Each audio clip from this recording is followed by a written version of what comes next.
மேஷ ராசி நேயர்களே, உங்கள் ராசிக்கு 8ஆம் வீட்டில் புதன் சுக்கிரன் இன்று காலை 10:26 பிறகு 8இல் சந்திரன் சஞ்சரிப்பதால் நீங்கள் எதிலும் சற்று பொறுமையோடு இருக்க வேண்டும்.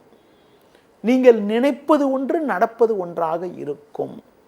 அலைச்சல்கள் அதிகரிக்கும். சுலபமாக முடிய வேண்டிய காரியங்கள் சற்று தாமதமாகும். தொழில் வியாபாரத்தில் தேவையற்ற குழப்பங்கள் ஏற்படும். நீங்கள் சிறப்பாக செயல்பட்டாலும் ஒரு சிலர் செய்யக்கூடிய செயல்கள் காரணமாக உங்களுக்கு கிடைக்க வேண்டிய ஒரு நல்ல வாய்ப்புகள் தடைபடக்கூடிய ஒரு நாளாக இன்றைய நாள் இருக்கிறது. வேலைக்கு செல்பவர்களுக்கு பணியில் தேவையில்லாத பிரச்சனைகள் மேலோங்குவதால் மன நிம்மதி குறைவுகள் ஏற்படும். எந்த ஒரு காரியத்திலும் சிந்தித்து செயல்படுவது, பிறர் விஷயத்தில் தலையிடாமல் இருப்பது மிக மிக நல்லது.